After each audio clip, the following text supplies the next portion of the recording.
በዚህ ሰዓት የአቶ ገዱ አንዳርጋቸውን ጉዳይ ትልቅ መነጋገሪያ አጀንዳም ሆነዋል። የአቶ ገዱ አንዳርጋቸው ፓርኪንግ ሲሰሩ የሚያሳየው ቪዲዮን ተከትሎ ብዙዎች ሀሳባቸውን ሲሰጡ ተመለከትኩኝ። ሁልጊዜ ወደ ሚዲያ እየመጡ አገር ማበጣበጥ ይበልጣል ወይስ በላብ ሰርቶ መኖር? የአማራ ክልል ፕሬዝዳንት በኋላም የኢትዮጵያ የውጭ ጉዳይ ሚኒስተር በመሆን ሀገርና ወገን ያገለገሉት አቶ ገዱ አንዳርጋቸው በዚህ ሰዓት በስደት ሀገር አሜሪካ ውስጥ በተራዊ መኪና ማቆሚያ ፓርኪንግ ስራ ላይ ተሰማርተው አየኋቸው። አቶ ገዱ ዛሬ አግኝቼው ነበር። እሱ አላየኝም፣ እኔ አይቼዋለሁ። ሰላም ስለው ራሱ ሰላም አለኝ፣ ግን አላወቀኝም። ስለ ገዱ አንዳርጋቸው ስላልዘረፈ ነው ፓርኪንግ የሚሰራው፣ እንደ ሌሎቹ ዘራፊ ስላልሆነ። ቄሶችንና ካህናትንና ዲያቆናትን ሰምታችሁ ሀሽታግ ትሰማን ከመቃወማችሁ በፊት ኢየሱስ ክርስቶስን ምራቅ የተፉበት፣ የሰደቡት፣ ያስገረፉት፣ ያሰቀሉት ካህናት፣ ዲያቆናት፣ ቄሶች እንደሆኑ እንዳትረሱ። ሌሎች ሀገሮች ከኢትዮጵያ ምክክር ኮሚሽን መማር የሚችሉት ትልቁ ነገር እንዴት ነው ተመካክረን ችግሮችን መፍጠር የምንችለውና ማስፋት የምንችለው የሚለውን ነውና። ሰላም ጤና ይስጥልኝ። እንዴት አላችሁ? እግዚአብሔር የተመሰገነ ይሁን። በወቅታዊ ቪዲዮዎች ተመልሻለሁ። ዛሬ እንግዲህ የምንመለከተው አቶ ገዱ አንዳርጋቸውን ታውቋቸዋላችሁ። እንግዲህ የአማራ ክልል ፕሬዝዳንት ነበሩ። በርካታ የውጭ ጉዳይ ሚኒስትር ነበሩ። በርካታ ኃላፊነት ላይ የነበሩ ናቸውና በአገር አሜሪካን አንድ የወጣ ቪዲዮ አለ የሳቸው። ያንን ማስቃኛቸው ይሆናል። በርካቶች በዚህ ላይ ሐሳብ እያነሱ ይገኛል። ሌላው የምንመለከተው የምክክር ኮሚሽኑ ጋር እንሄድና አንዳንድ ወንድሞች የሚያነሱት ሐሳብ አለ። ከዛ ውጭ ደግሞ አዲሱ ካላንደር በውስጡ ምን እንደሚይዝም ይፋ እየተደረገ ነው። ያን አስመለክታችኋለሁ። ሌላው የምንመለከተው እንግዲህ ከዚህ ከፌሚኒዝም ጋር ቄሶች፣ ካህናት፣ መነኮሳት፣ አባቶች ናቸው የሴቶችን ጥቃት እየደገፉ ያሉት የሚመስል ነገር እየተነሳ ነውና እነዚህ ነገር በተለይ እቺን ቤተክርስቲያን ለመንካት የማይኬድበት ጥረት የለም። ያን እንመለከታለን። እስከ ፍጻሜው አብራችሁን ቆዩ። ላይክ አድርጉት እስቲ ለብዙዎች እንዲደርስ። ሰሞኑን እየቀዘቀዘ ነው። ሼር እና ላይክ ማድረጋችሁን አትርሱ። በኮሜንት ሴክሽን ላይ እግዚአብሔር ይመስገን እያላችሁ ጻፉ። ታዲያ ከምን እንጀምር ካልን ከአቶ ገዱ አንዳርጋቸው እንጀምር። አቶ ገዱ አንዳርጋቸው የወጣባቸው ቪዲዮ ምንድን ነው? በዚህ ቪዲዮ ተንተርሶ ደግሞ በጣም ብዙ ሰዎች ጥሩ ሐሳብ ያነሷቸው ነገሮች አሉ። እነዚህን ሐሳቦችም አብረን ጠቅለል አድርገን እንይ። በዚህ ሰዓት የአቶ ገዱ አንዳርጋቸውን ጉዳይ ትልቅ መነጋገሪያ አጀንዳም ሆነዋል። የአማራ ክልል ፕሬዝዳንት በኋላም የኢትዮጵያ የውጭ ጉዳይ ሚኒስተር በመሆን ሀገርና ወገን ያገለገሉት አቶ ገዱ አንዳርጋቸው በዚህ ሰዓት በስደት ሀገር አሜሪካ ውስጥ በተራዊ መኪና ማቆሚያ ፓርኪንግ ስራ ላይ ተሰማርተውም አየኋቸው።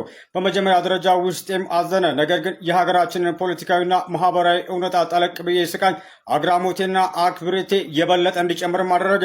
በሀገራችን የፖለቲካ ታሪክ ውስጥ ስልጣን ላይ የወጣ ሰው የህዝብን የሀገር ሀብት ዘርፎ በሚሊዮኖች የሚቆጠሩ ዶላሮችን በውጭ ሀገርም አካብቶ በቅንጡ ህይወት ሲኖር ማየት እየተለመደ ጉዳይም ነው። አቶ ገዱ ግን ከፍተኛ የስልጣን ማዕረግ ላይ በነበሩበት ጊዜም ቢሆን በሙስና ሳይጨማለቁ የህዝብን አደራ ጠብቀው በመውጣታቸውና ዛሬ የሚያደርጉት ጥረት ህያው ምስክር ሆኖም ያንጸባርቃል ሲል ኤፍሬም የተባለ ወጣት በፌስቡክ ገጹም ከትቦታል። እናንተስ ምን ሀሳብ አስተያየት አላችሁ? የአቶ ገዱ አንዳርጋቸው ፓርኪንግ ሲሰሩ የሚያሳየው ቪዲዮን ተከትሎ ብዙዎች ሀሳባቸውን ሲሰጡ ተመለከትኩኝም። የኛ ሀገር ነገር በጣም ግራ የሚያጋባ ነገር ነው። የሚያሳፍርና የማያሳፍረው ነገር መለየት እስኪያቅተን ድረስ ማለት ነው። አቶ ገዱ አንዳርጋቸው የቀድሞ የአማራ ክልል ፕሬዝዳንት ናቸው። የጠቅላይ ሚኒስትሩ አማካሪ ነበሩ። የውጭ ጉዳይ ሚኒስቴር ነበሩ። አሁን ፓርኪንግ ይሰሩበታል በሚባለው አሜሪካ ዋይት ሃውስ ውስጥ ከአንዴም 2 3 4 ጊዜ ተመላልሰው በህዳሴ ግድብ ጉዳይ ላይ ሲደራደሩ የነበሩ ናቸው። ነገር ግን ያ ሁሉ ነገር አለፈ። አሁን ደግሞ መደበኛ ህይወታቸውን ይኖራሉ። መደበኛ ህይወታቸውን በሚኖሩበት ሰዓት ላይ ደግሞ ፓርኪንግም ሆነ ሁሉንም አይነት ስራ ሳይንቁ ይሰራሉ። እኛ ሀገር ግን አንድ ጊዜ በራይድ መሄድ የለመደ ሰው ተመልሶ በታክሲ መሄድ የሚከብደው የሆነ ስራ ሰርቶ ከፍ ያለ የመሰለው ነገር ግን ያ ስራ እየተንገጫገጨበትም ወርዶ ከመስራትም ራሱን ቆጥቦ በድህነት አፉን ለጉሞ የሚሞት ባለበት ላይ እንደዚህ አይነት ሰዎች ሊበረታቱና ሊመሰገኑ ይገባል። ኢሪስፔክቲቭ ኦፍ ከፖለቲካ እይታቸው ውጪ ማለት ነው። እሳቸው አሁን ከፖለቲካ ወጣ ብለው ዘና ብለው የራሳቸውን ፓርኪንግም እየሰሩ እየኖሩ ይገኛሉ። ስለዚህ ምስጋና ይገባቸዋል ለማለት ነው። ሊና ረፍት ማን ኖሮ ይሆን? ትናንት ሀገርን ወክለው በውጭ ጉዳይ ሚኒስቴር ቢሮ ስለ ሀገር ሲሰሩ የነበሩ፣ አንድ ትልቅ ክልልን በፕሬዝዳንትነት ሲያስተዳድሩ ሲመሩ የነበሩ፣ ኢትዮጵያ እራፊ ጥቅሞች ላይ የራሳቸውን ሁኔታ ትተው ስለ ሀገር የተከራከሩ፣ ስለ ሀገር ቆሞ በቀናነት የሰሩ ዛሬ ፓርኪንግ ሰራተኛ ናቸው። የፖለቲካ አቋማቸው ምንም ያድርጉ በነበራቸው ጊዜ ሀገርን አገልግለዋል። ከዚህ ሁኔታ ውስጥ ሲወጡ ግን አሁን ሰው ሁሉ የሚስቅበት ነገር ግን ነገ የምናዝንበትና የምናፍርበት የፓርኪንግ ስራ ላይ ተሰማርተዋል። አቶ ገዱ አንዳርጋቸው ምናቸው የሚያስቀው ሀገርን ራቁቷን አስቀርተው አለመዝረፋቸው። አፍሪካ ሀገር እንዳየነው ስልጣን መገልገያ እንጂ ማገልገያ ያላረጉ ብዙ ፖለቲከኞችን እናውቃለን። ብዙ ባለስልጣናትን በሀገራችን እስር ላይ እንደዋሉ በሙስናም ተጠርጥረው በዝርፊያ ወንጀል ላይም እንደነበሩ ብዙ ዜናዎች ሰምተናል። ብዙ የፍርድ ሂደቶችን አይተናል። አቶ ገዱ አንዳርጋቸው በዚህ ሁኔታ ውስጥ አለመጠራታቸው ሊመሰገኑ እንጂ ሊሸማቀቁ የሚገባቸው አይደለም። አሁንም ቢሆን ሀገር ያጣችው ምሳሌ ታርግ የምትፈልገውም እንደዚህ አይነቱን ባለስልጣን ነው። ትናንት በቅንጡና በውድ መኪኖች በታጃቢዎች እንዲሁም በከፍተኛ ጥበቃ ስር ውስጥ ሕይወታቸውን ይመሩ ነበር። ዛሬ ከህሊናቸው ጋር ፓርኪንግ በነጻነት ይሰራሉ። ስልጣን ማገልገያ እንጂ መገልገያ አይደለም። ይህንም በተግባር አሳይቷል። የትኛውም አይነት ፖለቲካ አቋም ይኖራቸው፣ የትኛውንም አይነት በስልጣን ዘመናቸው ውሳኔ ያስተላልፉ የኔ ምልከታ አይደለም። ምልከታዬ ግን በአንድ ወቅት ትልቅ ቦታ ላይ የነበሩ ሰው ዘርፈው የራሳቸውን ታሻሽለው ቤተሰቦቻቸውን ለውጠው አንድ ቦታ እናገኛቸዋለን ሲባል የዕለት ጉርሳቸውን ለማግኘት ፓርኪንግ ስራ ላይ በአሜሪካ ምድር መገኘት ለኔ እንደ ኢትዮጵያዊነት በኩራት መጠቅሳቸው እንጂ ማፍረባቸው መሸማቀቅባቸውም አይደለም። ይህ የሚኖር ህይወት ነው። ሰላም። ሁልጊዜ ወደ ሚዲያ እየመጡ አገር ማበጣበጥ ይበልጣል ወይስ በላብ ሰርቶ መኖር? የቀድሞ የውጭ ጉዳይ ሚኒስትርና የአማራ ክልል ፕሬዚዳንት የነበሩት አቶ ገዱ አንዳርጋቸው በአሜሪካ የፓርኪንግ ስራ ሲሰሩ የሚያሳየው ቪዲዮ ትላንት ወጥቶ ትልቅ መነጋገሪያ ሆኗል። አንዳንዶች ከከፍተኛ ስልጣን በኋላ እንዲመውረዱ ይገባዋል ሲሉ፣ ሌሎች ደግሞ ምንም ያልሰረቀና የህዝብ አደራ ያልበላ ሰው በላቡ ሰርቶ መኖር የሚያኮራ እንጂ የሚያሳፍር አይደለም፣ የስራ ትንሽ የለውም ይላሉ። አንዳንድ ፖለቲከኞች እንዲህ አይነት ስራ መስራት አፍረው አገር በሚያበጣበጥ አጀንዳ ገንዘብ ሲያድኑ፣ በላብ ሰርቶ መኖር ግን ፈጽሞ አያሳፍርም። ለመሆኑ እናንተ በዚህ ጉዳይ ምን ታስባላችሁ? ሀሳባችሁን በኮመንት አጋሩ። በብልሃት እንኖር። አቶ ገዱ ዛሬ አግኝቼው ነበረ። እሱ አላየኝም፣ እኔ አይቼዋለሁ። ሰላም ስለው ራሱ ሰላም አለኝ፣ ግን አላወቀኝም። በጣም ይገርም። እንትን አግኝቼ ሜሪላንድ መኪና ምንድን ነው የሚባለው? ኤምቪ ሜሪላንድ ነው እየኖረ ያለው ማለት ኤምቪ አግኝቼው ነበር። በቀንነት ነበር ሰላም ብሎ የነበረው። እንደማንኛውም ሰው ሰላም አለኝ። በቃ አላወቀኝም ብዬ ታውኩት። ዛሬ አሁን አራውንድ 10 በዚህ 10 AM ማለት ነው። ለአቶ ገዱ አንዳርጋቸው ያለኝ ክብር በእጥፍ ነው የጨመረው። በእውነት እንደዚህ አይነት ስብዕና ያለው ሰው አይመስለኝም ነበር። ግን ያው እኛ በማየት ስለምንመላለስ በየውስጣችን አንዳንዳችን ጄጅ እናደርገዋለን ለእያንዳንዱ ሰውና በጣም ነው የገረመኝ። በየአማራ ክልል ፕሬዚዳንት የነበረ፣ የኢህአዴግ ስራ አስፈጻሚ የነበረ፣ የብልጽግና ፓርቲ ስራ አስፈጻሚ የነበረ፣ የኢትዮጵያ ውጭ ጉዳይ ሚኒስተር የነበረ ሰው ያ ሁሉ ክብሩ ሲያስቸግረው ሰርቶ መብላት እንደሚቻል ያሳየ ጀግና ኢትዮጵያዊ። እኔ በጣም ነው የኮራሁበት። አሁን ከፖለቲካው ለጊዜው ዞር እንበል፣ እንደ ሰው ማሰብ እንጀምር፣ እንደ አንድ ሰው። አሁን ይሄ ሰውዬ ሊከበር ሊወደድና ሊመሰገን ነው የሚገባው። ግን የኛን የኢትዮጵያን የማህበራዊ ሚዲያ ተጠቃሚ እዩት እንዴት ድብልቅልቁ እንደወጣ በአድ በሆነ ኮሜንት። አሬ እኛ እኮ በጣም ነው የምናሳፍረው፣ የምንቃወምና የምንደግፈውን አናቅም። ጥልቅ የሆነ ድንቁርና ውስጥ እኮ ነን ያለነው። ይሄ ሰውዬ በፖለቲካ አመለካከት ስለምንጠላው በሆነ ደግሞ እናንተ የምትሉት ምናምን በዚህ ብሔር ምናምን በምትሉት በዛ መንገድ ሰው እንዴት ይመዘናል? ምን አይነት ጠንካራ ስብዕና ያለው ሰው ነው። እኔ በእውነት ወላሂ እንኪና በጣም አደነኩት፣ በጣም አከበርኩት። አሁን ይሄ ሰውዬ ከዚህ በኋላ የሚያወራውን ሐሳብ እኔ እኮ እይታዬ እኮ እንደው አንደኛ እኮ ነው በእውነት ከዚህ በኋላ የሚያወራውን ሐሳብ እሰማለሁኝ። በቃ ይሄ ጠንካራ ስለልቦና ያለው ሰው ነው። በምንም ጉዳይ ላይ ቢያወራ የሚሰማበት እድል ፈጠረ። በቃ ምንም ቢል የሚሰማበት እድል ፈጠረ። ከዛ ሐሳቡ ተቀብላችሁ ልትቀበሉት ላትቀበሉት ትችላላችሁ። ግን ሰውየው ይሄ ጤነኛ በሆኑ ሰዎች ጤነኛ በሆኑ ኢትዮጵያዎች ላይ ደረጃውን ከፍ አደረገ። በጣም እኔ በቃ ወይኔ ያው የኢትዮጵያዊ ስሜት አለ አይደል? እኔ መጀመሪያ ሳየው እንባዬ ምናምን መጣው ያራይ ዘርበል ምናምን ብዬ ራሴን ጨለማ ምናምን ብዬ ራሴን ገስጬ ነው ቪዲዮውን ያየሁትና ደስ አለኝ በጣም። በቃ ይሄ መንገድ ከፈተ ታውቃለህ፣ ለብዙ ሰዎች ይሄ ቲቪተኛ ኩፍስ ብለው ምናምን በቃ እንደዚህ ቆይቼ ምናምን ለሚሉ ሰዎች ግብአተ መሬታቸውን የሚፈጽም ታታሪ ሰው ነው። አሁን በእንደዚህ አይነት መንገድ ታታሪ ሰው ማን ነው ብለን ስንጠራ አንድ የምንኮራበት ኢትዮጵያዊ ወንድም አለን ማለት ነው፣ አቶ ገዱ አንዳርጋቸው። እንዴ በቃ እኔ ደስ ብሎኛል በጣምና በቃ ከዚህ በላይ ምንም ባልል ይሻላል። ግን በጣም ነው ያከበርኩት። መልካም ቀን።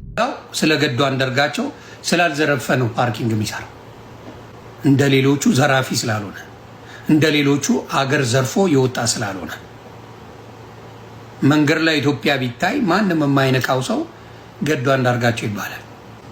ዘረፈ ብሎ የማይጠቆም ሰው ገዱ አንዳርጋቸው ይባላል። እና አትሊስት ያ ነገር ልትኮራበት ይገባል። ገዱ ልትኮራበት የምትችለው የሚያሸማቀቅ አንድ ነገር የለም።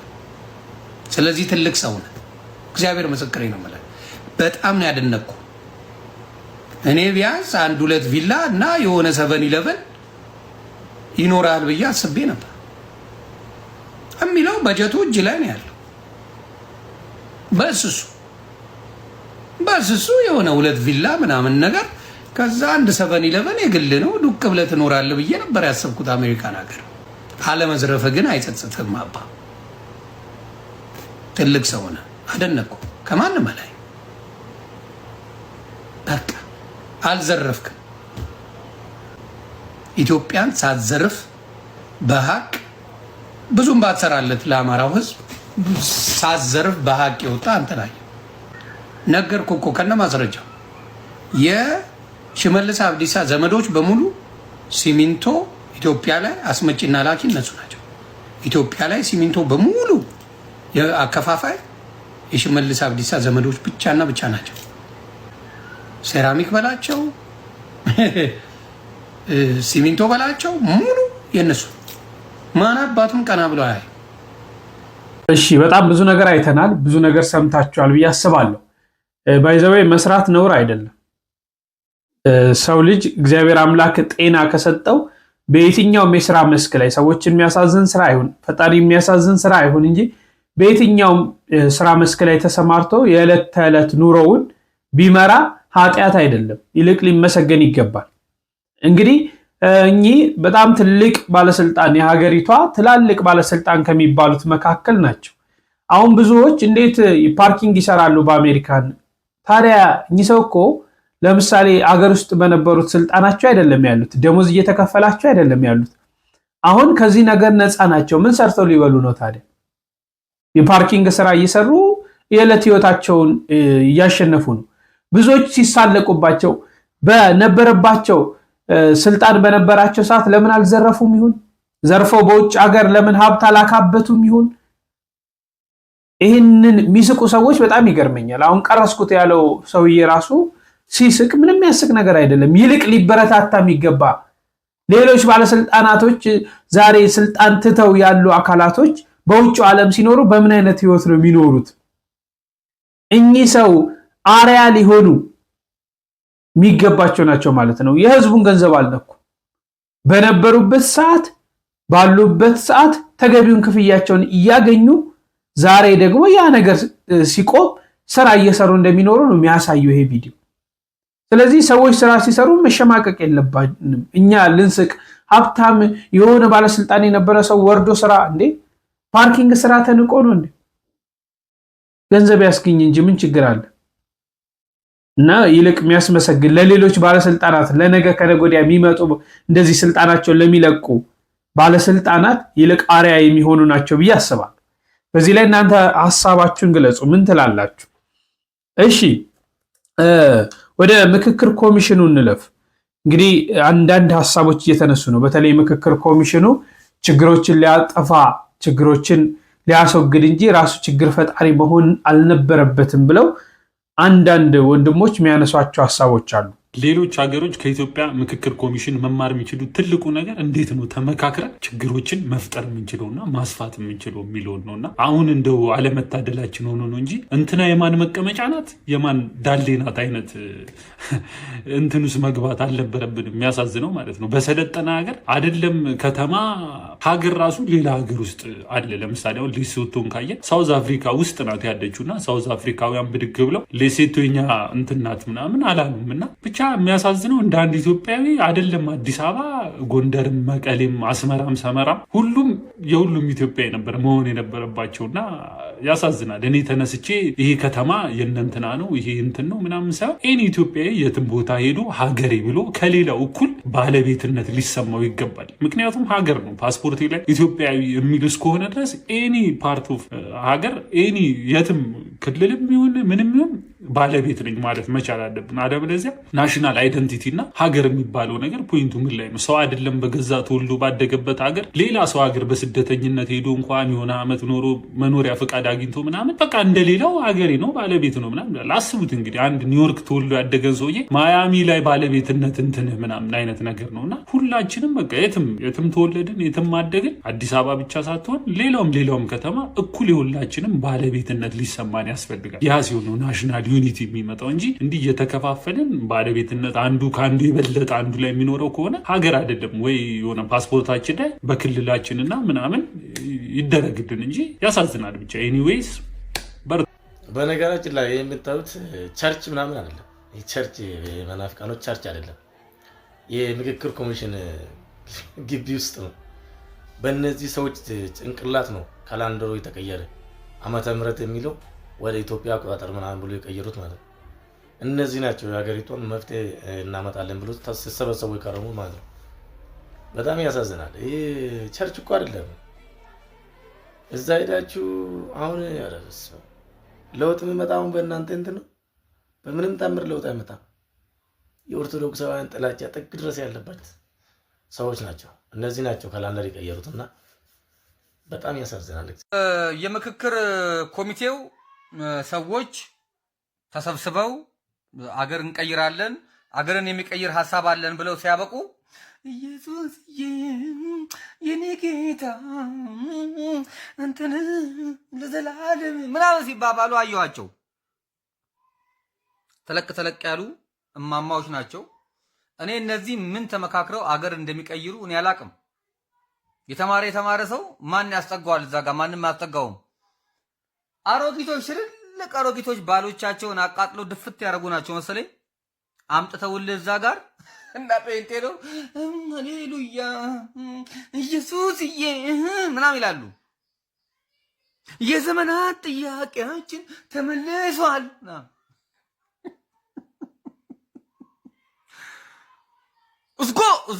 እዝጎ አለ ሰውየው። እግዚኦ ለማለት ፈልጎ ማለት ነው። እዝጎ አለ እና ያሳዝናል በጣም። አሁን እኚህ ሴቶች ናቸው አሁን ተነጋግረው የአገር እንትን ጉባኤ ምናምን ተብለው ያ ምን ኮሚሽን ተብለው የመፍትሄ አምጪ ምናምን አፈላላጊ ተብለው ቤታቸው ላይ መፍትሄ ማምጣት ያልቻሉ ለአገር መፍትሄ ተብለው ይሰበሰባሉ። እየቀለዳችሁ ነው።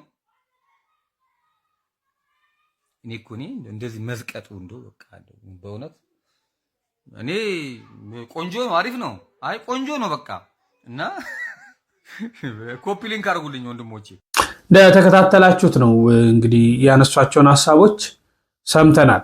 ይልቅ የኢትዮጵያ አቆጣጠር እንግዲህ ዓመተ ምህረት የሚለው ወደ ኢትዮጵያ እንደ ኢትዮጵያ አቆጣጠር እንዲቀየርም ውሳኔ ላይ መደረሱን የምክክር ኮሚሽኑ ውሳኔ ላይ እንደደረሰ ሰምተናል።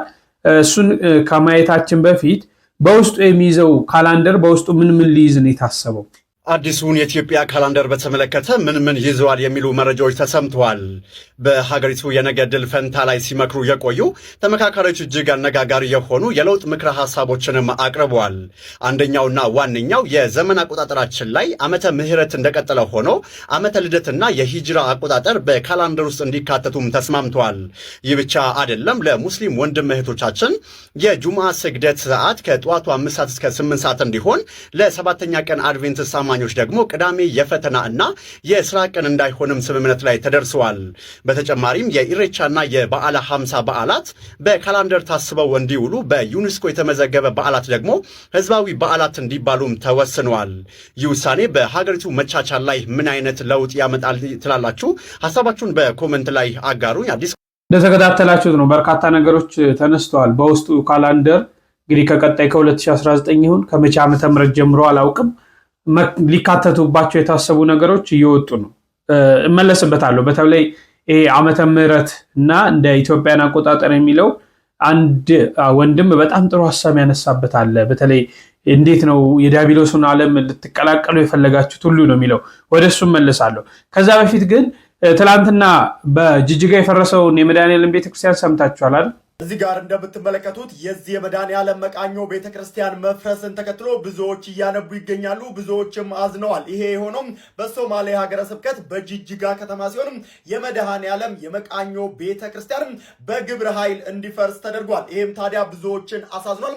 የሃይማኖት መቻቻል ባለባት ሀገር ውስጥ መንግስት እንደዚህ አይነት እርምጃዎችን ማስቆምና እንዳይፈጸሙ ማድረግ ነበረበት። ይሄ ተገቢ አይደለም ሲሉ እያነቡ እየጠየቁ ይገኛሉ። ሀገረ ስብከቱ እንደገለጸው ከሆነ ቤተክርስቲያኑ እንዲሰራ ለሚመለከተው የመንግስት አካል ጥያቄ በማቅረብ ክትትል የተጀመረ ሲሆን ይህም ታዲያ ለአመታት ቆይቷል። ነገር ግን በዛሬው ዕለት ግብረ ኃይል ተመድቦ በግብረ ኃይል መፍረሱ ከሀገረ ስብከቱ የወጣው መረጃ አሳይቷል። እዚህ ቤተክርስቲያን መፍረስ ታዲያ ከሶማሌ ክልል መንግስትም ሆነ እንደዚሁም ደግሞ ከሚመለከተው አካል እስካሁን ድረስ የተሰጠ ምላሽና መግለጫ የለም። ለማን ነው አቤት የሚባለው? ዛሬም ፍትህ ለቤተ ክርስቲያን፣ ፍትህ ለባለማህተቦች እያለን እዚህ ሶሻል ሚዲያ ላይ ቪው ነው የሚጨምርልን፣ ፎሎወር ነው የሚጨምርልን። ከዛ ያለፈ ነገር የለው። መሬት የወረደ ስራ ነው መስራት ያለብን። እነሱ መሬት ወርደው ነው እየሰሩ ያሉት። መሬት ወርደው ነው ቤተ ክርስቲያንን እያፈረሱ ያሉት። መሬት ወርደው ነው ኦርቶዶክሳውያን ባለማህተቦች በማህተባቸው ምክንያት እየገደሏቸውና እያረዷቸው ያሉት። ስለዚህ ንቃ፣ ንቂ፣ ማንቀላፋት አቁም፣ ማንቀላፋት አቁሚ። ቤተ ክርስቲያንሽን ጠብቂ፣ ማህተብሽን አጥብቂ፣ አጥብቅ እና ስለ ቤተ ክርስቲያን ስለ ማህተብ ሳትፈራ ግንባር ቀደም ሆነ የሚመጣብህ መከራ ተቀበል። ከዚያ ያለፈ ጫጫታና ወሬ አሉባልታ ነው። ጳጳሱን አትጠብቅ፣ ቄሱን ዲያቆኑን አትጠብቅ። አንተ የሚጠበቅብህን ኃላፊነት ተወጣ። አንቺ የሚጠበቅብሽን ኃላፊነት ተወጪ። ነገ ኦርቶዶክሳዊ ባለማህተብ ልጅ አይኖርሽም። ነገ ኦርቶዶክሳዊ ባለማህተብ ልጅ አይኖርህም። ኦርቶዶክስ የምትባለው ወይም ደግሞ እቺ ማህተብ አንተ ትውልድ ላይ ያበቃለታል። ስለዚህ ንቃ፣ መሬት ወርደ እንደነሱ ስራ። ቤተ ክርስቲያንን ሊነካብህ ሊያፈርስብህ ሲመጣ አትሽሽ። ቪዲዮ እየቀረስክ ፖስት አታድር። እዛ ጋር ተጋፈጣቸው። ለማን አቤት እንደሚባል አላውቅም። እውነት ለመናገር ለማን አቤት ብለን እንደምናስቆመው አናውቅ። አሁን በታጠቁ ኃይሎች ነው እንግዲህ ያውን በጠራራ ፀሐይ ሕግ ባለበት ሀገር ጉልላቱ ላይ ወጥቶ ቤተክርስቲያኒቷን ሲያፈርሱ የነበሩት የሀገረ ስብከቱ እንግዲህ ኃላፊ ወደሚመለከተው ሀገረ ስብከቱ ወደሚመለከተው ደብዳቤ ጽፏል። በዛ ታይም ተው ለምን ሲሉ የነበሩ ኦርቶዶክሳውያንም ጥቃት እየደረሰባቸው እንደነበር ሰምተናል። እንግዲህ በአስቸኳይ መፍትሄ ይሰጣል ብዬ አስባለሁ። ግን ኦርቶዶክስ ላይ እየደረሰ ያለውን ነገር እንመልከት፣ ተመልከቱት ማለት ነው። እንዲህ አይነት ፈተና እየደረሰ ነው። ሁለት ሀሳቦችን ተመልክተን ወደ ዓመተ ምሕረት የሚለው እናልፋለን። እቺ እህታችንን ታቋታላችሁ። ሌሊት ተነስቼ እያለቀስኩ ነው። ትናንትና በቼንቶ ዘግተው ሃይዌይ ላይ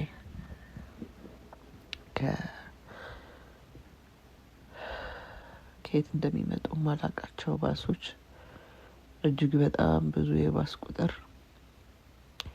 እናታቸው በድህነት በልፋት በስቃይ ያሳደገቻቸው የሚመስሉ ህጻናት በቼንቶ መስኮት ላይ ፊታቸውን ብቅ አድርገው እናታቸውን የሚፈልጉ ይመስላሉ። የከተማው አዲስነት ግራ ጋብቷቸው በመስኮት ብቅ ብለው ውጭውን ለማየት ይሞክራሉ። ምን ነው ጥላቻችን በዛ። እነኚህ ህጻናት ተምጠው ተወልደው አንድ ምስኪን ደሃ እናት አድጎ ልጄ ለቁም ነገር ይደርስልኛል ያለች የገዛ ወንድሙን እንዲገል መሳሪያ ሲዘል እንሸኘው ነው። ምን ነው ኢትዮጵያዊነት በዚህ ደረጃ ተበዘዘ። ያማል፣ ማርያምን ያማል። በስቃይ ያደጉ እንደሆኑ የሚያስታውቁ ፊቶች በመስኮት ተንጠልጥለው ለሞት ሊማገዱ የከተማውን ብርሃን ለማየት ፊታቸውን ብቅ አድርገዋል። ምን ነው በዚህ ያህል የገዛ ወንድምን ለመግደል የሰው ልጅን ቀምቶ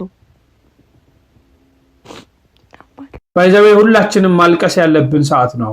ሁላችንም ማዘንም ማንባት ያለብን ሰዓት ነው።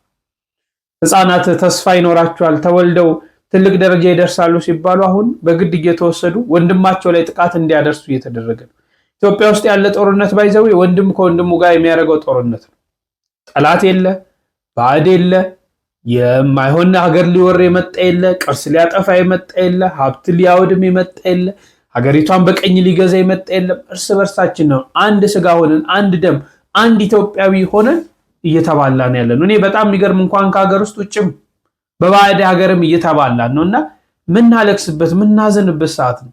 እግዚአብሔር ከዚህ እንዲሰውር በቃችሁ እንዲለን ልናለቅስ ይገባል። ወደ ፌሚኒስቶ እንለፍ። ሰላም እስኪችን ቪዲዮ እንዲሰማት ቄሶችንና ካህናትንና ዲያቆናትን ሰምታችሁ ሃሽታግ ትሰማን ከመቃወማችሁ በፊት ኢየሱስ ክርስቶስን ምራቅ የተፉበት፣ የሰደቡት፣ ያስገረፉት፣ ያሰቀሉት ካህናት፣ ዲያቆናት፣ ቄሶች እንደሆኑ እንዳትረሱ። ይህንን ስላችሁ ራሴን ከኢየሱስ ክርስቶስ ጋር እያወዳደርኩ አይደለም። በፍጹም እንደዛ አስቤ አይደለም ይህንን ፖይንት ያነሳው። ቅስናን ቆብ መድፋት፣ የካህንን ልብስ የዲያቆንን ልብስ መልበስ፣ በነጠላ መሸፋፈን ፍጹም ሰው አያደርግም። ትክክል ሰው አያደርግም። ሰው ቄስ ስለሆነ ብቻ ዲያቆን ስለሆነ ብቻ ፍትሃዊ ነው ማለት አይደለም። እውነተኛ ነገርን ነው እየተናገረ ያለው ማለት አይደለም። አስታውሱ፣ ኢየሱስ ክርስቶስ ቤተክርስቲያን ውስጥ አይደለም ስብከቱን ሲሰብክ የነበረው፣ በምድረ በዳ ነው። ሃይማኖቱ ተቋም ስላልተቀበለው በጊዜው የነበሩ የሃይማኖት መሪዎች ኢየሱስ ክርስቶስን ሐሰተኛ ብለው ስለከሰሱት። ሃሽታግ ትሰማ እየጠየቀቻችሁ ያለችው ከፍትህ ጎን እንድትቆሙ ነው። ከተጠቁ ሴቶች ጎን እንድትቆሙ ነው። ከተጎዱ ሴቶች ጎን እንድትቆሙ ነው። ኢየሱስ ክርስቶስ ከተጎዱ ሴቶች ጎን ቆሟል። ክርስቲያን ከሆናችሁ ኦርቶዶክስም በሉት ፕሮቴስታንት ከተጎዱ ሴቶች ጎን መቆም አለባችሁ። ሀሳቡ ከየትም ከማንም ይምጣ። እሺ እንደሰማችሁት ነው። 3 ሀሳቦች ብቻ ለመስጠት እሞክራለሁ ሪስፔክትፉሊ። የመጀመሪያው ደረጃ የተሰማ ቻሌንጅ የሁሉም ሰው ቻሌንጅ ነው። ጾታ የሚጠይቅ ነገር አይደለም፣ የፍትህ ጥያቄ ነው። ችግሩ ግን በዚህ በፍትህ ጥያቄ ተደብቃችሁ የምታመጡት ሌላ የሆነ ሀሳብ ነው። ለምሳሌ ይቺ ልጅ ባለችበት ሴቶችን ከሃይማኖት ማስወጣት አላማዬ ነው የምትል ፌሚኒስት አለች። ይቺ ልጅም ትስማማለች። ሁለተኛ ኢየሱስ አብዮታዊ ፌሚኒስት ነው የሚል ንግግር ለሱ ስብሐት ለእርሱም ይናገራሉ። ኢትስ ኦኬ ታለፈ እሱ ማለት ነው፣ እንዳልታየ እንዳልተሰማ ተሆኖ። ከዛ ሶስተኛ ምን ሆና መጣች? ስለ ክርስቶስ መሳደብ፣ ቤተክርስቲያንን ማንቋሸሽ፣ ክርስቶስን መሳደብ ቆመና እሷ ራሷ ክርስቶስ ሆና መጣች ማለት ነው። እኔ እንደዛ እያልኩ አይደለም ካለች በኋላ ግን ኢኩይቫለንሱ በሙሉ ክርስቶስ የሆነውን እኔም እየሆንኩኝ ነው። ሁለታቸውንም ደግሞ እያሳደዳቸው ያለው ቄስና ዲያቆን ነው። እህቴ በመጀመሪያ ደረጃ ዲቁና የተጀመረው ከክርስቶስ በኋላ ነው። እሺ ዲያቆን አልነበረ በዛ ሰዓት። ሁለተኛ ነገር አንቺ ራስሽን እንደ ክርስቶስ አድርገሽ ስታስቀምጪ እና ከዛ በኋላ ለሚመጣው ለክርስቲያኖች ጥሪ ስታደርጊ እንዴት ይረዱኛል ብለሽ አስበሽ ነው? ሌተራሊ እኔ ክርስቶስ ነኝ ብለሽ ከዛ ክርስቲያኖች ስትይ አንቺን ነው የሚመርጡት ወይስ ክርስቶስን ነው የሚመርጡት? አሁን እነዚህ ሰዎች የትኛውን ነው የሚመርጡት? ለዚህ ከተሰማ ቻሌንጅ ሰውን እያስወጣችሁት ያላችሁት እናንተ ናችሁ። ድርጊቶቻችሁ ናቸው፣ ንግግሮቻችሁ ናቸው፣ ስራዎቻችሁ ናቸው። ስለ ግብረ ሰዶም ታወራላችሁ፣ ቤተክርስቲያንን ስለማጥፋት ታወራላችሁ፣ ክርስቶስን ተሳደባላችሁ። ተሰማ ተረሳና የእናንተ ንግግር አጀንዳ ሆነ ማለት ነው። የተሰማ ቻሌንጅ የመጀመሪያ ቀንደኛ ጠላት እናንተ ራሳችሁ ናችሁ። ስለ ግብረ ሰዶም የምታወሩት እናንተ ናችሁ። ስለ ቤተክርስቲያን ስድብና ጥላቻ የምታወሩትም እናንተ ናችሁ። ጭራሽ ክርስቶስ እንግዲህ ልክ እንደ ክርስቶስ ነኝ ብለሽ እስከ መምጣት ድረስ ያደረሰሽ የራስሽ አንደበት ነው። ስለዚህ የተሰማ ቻሌንጅ እንዲደናቀፍ የመጀመሪያውና ትልቁ እንቅፋት አንቺ ራስሽ ነሽ፣ አንቺና መሰሎችሽ ማለት ነው። ሁለተኛ ፍትህ እያላችሁ ነበረ። ይህን ሁሉም ሰው ይጠይቃል። ቅድም መግቢያ ላይ ተናግሬያለሁ። ግን አንቺ ህሊናቸውን ላበላሸሽባቸው ሴቶች መች ነው ፍትህ የምትጠይቂው? ቪዲዮ ወጥቶ ሁሉም ሰው ያየው ቪዲዮ ነው። ልጅቷን ሳትፈልግ እንዲህ አንገቷን እያነቅሽ ኧረ ተይኝ በእናትሽ እያለችሽ ሁሉ ያ ቪዲዮ አለ። ለሷ ልጅም ነው የምትጮሂው ማለት አንቺ ላስገደድሻት ልጅ ነው የምትጮሂው። አንቺ ራስሽ አንቺ ላበለሻሻቸው ሴቶችም ትጮሂያለሽ። ንጽህናቸውን ላሳደብሽባቸው ሴቶች ትጮሂያለሽ። በዛ ፐርስፔክቲቭ እንኳን ባታየው ሳትፈልግ አንገቷን ይዘሽ እየታገልሽ ላስጮሻት ልጅ ፍትህ ትጠይቂያለሽ። ራስሽ እንኳን ለበደልሻት ልጅ ማለት ነው። ስለዚህ ሻወርና ፍትህ ከራስ ነው የሚጀምረው። አንቺ ራስሽ ፍትህ ብለሽ መጮህ ብቻ ሳይሆን ለበደልሻት ሴት ልጅ ፍትህ ልትሰጫት ይገባል፣ አንቺ ራስሽ ማለት ነው። ሁለተኛ እቺ ልጅ ተከትላችሁ አብራችሁ ክርስቲያንን ለምትሉ ሰዎች ነው ቻሌንጁ ከየትም ይምጣ ግን ተቀላቀሉ ነው። ቻሌንጁ ከየትም ይምጣ ማለት ምንድነው? በቻይንኛ እኔ ራሴ ነኝ ነው እኮ አይደለ? ኢን ስፓይት ኦፍ ዘ ፋክት ከዚህ በፊት የተረጋገጠ ነገርም ቢሆንም እሱ ሌዝቢያን እንደሆነች ማለት ነው። አሁን ደግሞ የተሻለ ኮንፈርሜሽን ምን ሰጠች? ማንም ያምጣው ቻሌንጅን ተቀላቀሉት። ኖ ሪስፔክትፉሊ ነው የራሳችንን ቻሌንጅ እንጀምራለን። ዮር ቻሌንጅ ኖ ቴንክ ዩ። ሶ ይቺ ልጅ ብቻ አይደለችም። አቡ ዘክርስቶስ የሚባል ልጅ እዚህ ጋር የምትመለከቱት ማለት ነው ይጽፋል ጽሁፎችን እና ጽሁፎችን ሲጽፍ ጆርዲ በሌላ አካውንት ነው የሚመስለው። በቃ የሚጽፈው ነገር ጆርዲ አካውንት ተቀይራ መጣ ነው የሚመስለው። ትሰማ ቻሌንጅ እንትን ሲባል ግን የምትቃወሙት ያማቸዋል ይላል። ያማቸዋል። እንደዛ የሚቃወሙ ሰዎች በጣም ነው የሚያማቸው። የሰው ልጆችም አይደሉም። የሚቃወሙት ግን ትሰማ ቻሌንጅ ነው ወይስ ከተሰማ ጀርባ ያላችሁት እናንተ ነው ጥያቄው። ስለተሰማ ሲወራ ስለ ግብረ ሰዶም ለምንድን ነው የምታወሩት? ኖባዲ ታክድ ዩ ጋይስ ታክድ። እናንተ ነው ያመጣችሁት። ፖሊጋሚ ሆሞሴክሹዋሊቲ የሚነሳው ቻሌንጁን ባስጀመራችሁት በእናንተ ነው። ሶ ቻሌንጁን የጀመረ ሰው ስለ ግብረ ሰዶምና ክርስቶስን ማንቋሸሽ ሲጀምር ነው እኛ ሳንወድ በግድ ስለዚህ ነገር እንድናወራ እንገደዳለን። ግዴታ ስለሆነ ማለት ነው። ለምን እናንተ ራሳችሁ ነው የምታወሩት? ሌላ ሰው አይደለም እኮ ይሄንን አጀንዳ ያመጣው፣ ሌላ ሰው አይደለም የጀመራችሁት እናንተ ራሳችሁ ናችሁ። ለዚህ ቻሌንጅ ይሄ ቻሌንጅ ያ ሁሉ ፊርማ ተሰብስቦ ትልቅ ፈተናና ችግር እየሆናችሁባቸው ያላችሁ ደጋፊ ነን የምትሉት እናንተ ናችሁ። በቃ ቻሌንጁ ብቻ እንዲሰማ ነው አይደል የምትፈልጉት? ስለ ግብረ ሰዶም አታውሩ ወይነንም አትበሉ ምናምን በቃ ሐሳብ አትስጡ። በአጠቃላይ ስለ ግብረ ሰዶም ተሰማ ቻሌንጅ በቃ ተሰማ ቻሌንጁ ነው ይቀጥል። እናንተ ግን ስለ ግብረ ሰዶም የምታወሩትን፣ ክርስቶስን የምታንቋሸሹትን፣ ቤተክርስቲያንን የምታራክሷትን፣ ክርስቲያኖችን ከፍ ዝቅ የምታደርጉትን ነገር አቆሙ። ከተሰማ ቻሌንጅ ጋር አይገናኝም። ይሄንን አጀንዳችሁ ሌላ እንትን ከፍታችሁ እኛ ሰዶማውያን ይፈቀድልን ብላችሁ ፔቲሽን ሰብስቡ። ዊ ዶንት ጊቭ አ ሺት እዛ ላይ። አሁንስ በተሰማ ቻሌንጅ ስም እናንተ እያወራችሁት ያላችሁት ነገር በሙሉ ኮምፕሊትሊ ሌላ የሆነ ነገር ነው። ስለዚህ ይሄንን እንድንቃወም ግዴታ ይሆንብናል ማለት ነው። ተወደደም ተጠላም በቃ ግዴታ ይሆንብናል። ስለዚህ ለምንድን ነው የምታወሩት ሳይሆን እናንተ ለምንድን ነው የምታነሱት ነው። ሲቀጥል አቡ አንተ በሌላ ቪዲዮ እመጣለሁ። ወንድማችን ባይዘው በጣም ጥሩ እንደው ትምህርት የሚሆኑ ነገሮችን ነው ያነሳልን። አዎ የሁሉም ሰው ቻሌንጅ ነው። የተሰማ ቻሌንጅ የሁሉም ሰው ቻሌንጅ ነው። ይሄ ማለት ምንድነው?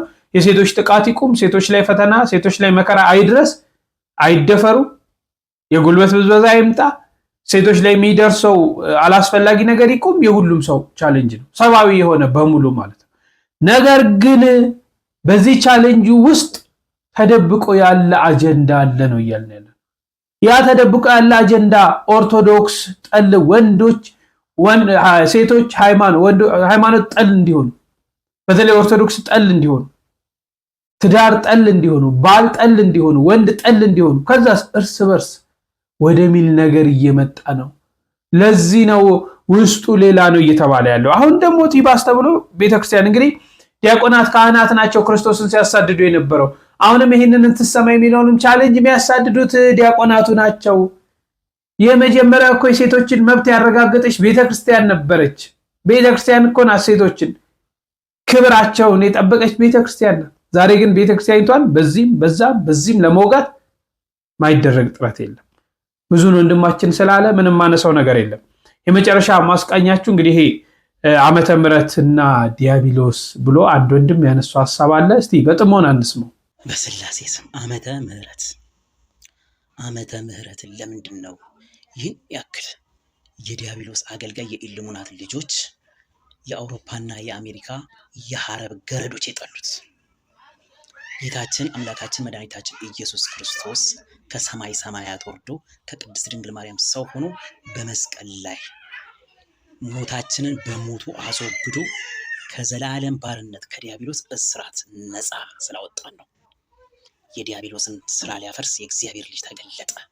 የዲያብሎስ ስራ የፈረሰበት ዓመተ ምሕረትን የኢትዮጵያ ኦርቶዶክስ ተዋሕዶ ቤተክርስቲያን 2000 ዓመት ሙሉ ቀጥ አድርጋ ይዛ እስከ ዛሬ ድረስ አድርሳልናለች። ያንን ያንገበግበው ያቃጥለው ነበር። በደርቡሽም በጣሊያንም ላይ በካቶሊካውያን በፖርቹጊዝ ጊዜ ኢትዮጵያ እንረዳለን ብለው በመጡት ቀሳጭ በሆኑ የነዚህ የአውሬው የበኩር ልጆች መስራቾች የነዚህ የኢሉሚናት ሐረግ ትውልድ የኒፍሌማውያን ውላጅ የወደቀው መልአክ ዘሮች ኢየሱስ ክርስቶስ አምላክ ጌታ ፈጣሪ ንጉስ መሆኑን በፍጹም መቀበል አይወዱም፣ በፍጹም ማመን አይወዱም።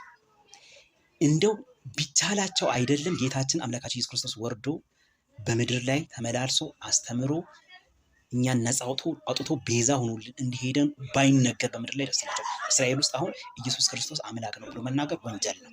ኢየሱስ ክርስቶስ አድኗል ማለት ቀጥታ ወንጀል ነው። የገዛ ወገኖቹ እንግዲህ ከራሳቸው የመጣው ከአብርሃም ዘር የመጡት በዓለም ላይ ሁሉ እንደ ጨው የተበተኑት ጌታችንን አሳልፈው በመስጠታቸው እንደሆነ እናውቃለን።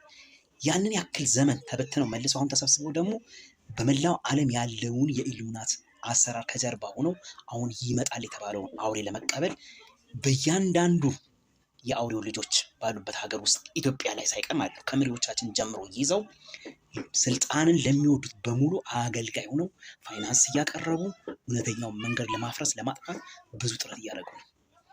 አይምሰላችሁ።